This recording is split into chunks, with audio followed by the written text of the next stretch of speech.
দেশে ৫০,০০০ fashion house গড়ে উঠেছে। তারা নতুন নতুন ডিজাইনের বাহারি পোশাক বাজারে আনেন।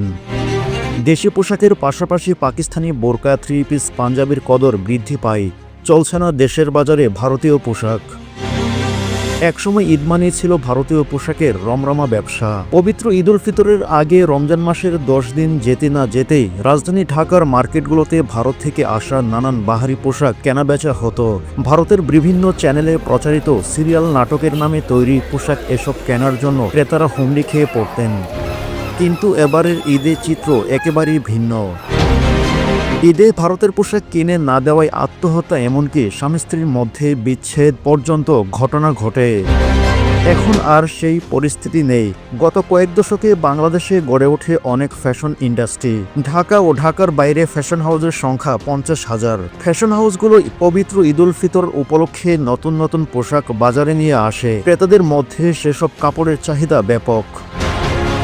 এদিকে রাজধানী ঢাকার বিভিন্ন মার্কেটের বিক্রেতারা বলেন, কয়েক বছর আগেও ঈদের বাজারে ভারতীয় পোশাকের আধিপত্য ছিল, কিন্তু এখন দেশি ফ্যাশন হাউসগুলো তৈরি বাহারি পোশাক বেশি বিক্রি করা হয়। বিক্রেতারা বলছেন, এবারের ঈদে পাঞ্জাবি, বোরকা, থ্রি পিস এবং পাকিস্তানি পাঞ্জাবি বিক্রি হলেও ভারতীয় কাপড়ের বিক্রি অস্বাভাবিকভাবে হ্রাস পায়। ক্রেতাদের মধ্যে ভারতীয় পণ্য বর্জন আন্দোলন হয়তো তার প্রভাব ফেলেছে। অন্যদিকে ফ্যাশন উদ্যোক্তারা জানান, মানুষ এখন দেশীয় ফ্যাশন হাউসগুলোতে তৈরি বিভিন্ন ডিজাইনের পণ্য বেশি কিনছেন। রাজধানীর কয়েকটি মার্কেট ঘুরে দেখা যায় দোকান ও শোরুমে ভারতীয় কাপড় খুবই সামান্য। বিক্রেতারা জানান, এবার শোরুমে ভারতীয় কাপড়ের সংখ্যা খুবই কম, দেশি কাপড়ই বেশি। পাশাপাশি দেশে এসেছে পাকিস্তানি পণ্য। ভারতীয় কাপড় বিক্রি কমে যাওয়ায় ভারতীয় পণ্য তোলা হচ্ছে না। নতুন কাপড়ের ঈদ উদযাপন মুসলমানদের রেওয়াজে পরিণত হয়েছে।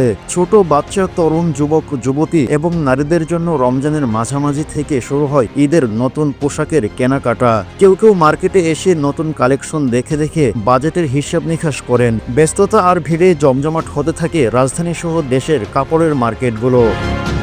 রাজধানীর পাইকারি ও খুচরা মার্কেট সহ শপিং মল, সুপার শপে সাজানো রয়েছে নানা রকম দেশি বিদেশি ব্র্যান্ডের জামা কাপড়, পাঞ্জাবি, শাড়ি, থ্রি পিস সহ ছোট বাচ্চাদের নানা রকম পোশাক। তবে এবার তুলনামূলক কমেছে বিদেশি ব্র্যান্ডের পোশাকের আমদানি। ক্রেতাদের তালিকায় নেই ভারতীয় ব্র্যান্ডের ডিজাইনের জামা, থ্রি পিস, পাঞ্জাবি ও অন্যান্য পোশাকে। রাজধানীর ইসলামপুর, পাটোয়ারলী, চকবাজার, কেরানীগঞ্জের পাইকারি মার্কেট ঘুরে দেখা যায় ঈদের বাজারে দোকানীদের চরম ব্যস্ততা। দেশের বিভিন্ন জেলা ও স্থান থেকে খুচরা বিক্রেতারা এখানে আসেন পাইকারি দরে পোশাক কিনতে।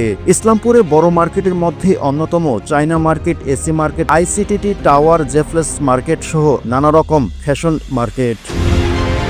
তবে বেশ কয়েকটি মার্কেট ঘুরে জানা গেল, এবার ভারতীয় পোশাক বিক্রি খুবই কম। কাঞ্চনপুর সিল্ক শাড়ি ভারতের তামিলনাড়ু কাঞ্চনপুর অঞ্চলে তৈরি এক ধরনের রেশম শাড়ি। একরঙা কিংবা চওড়া কন্ট্রাক্ট পার দেওয়া এই শাড়ি মহিলাদের পছন্দের শীর্ষের তালিকায় ছিল।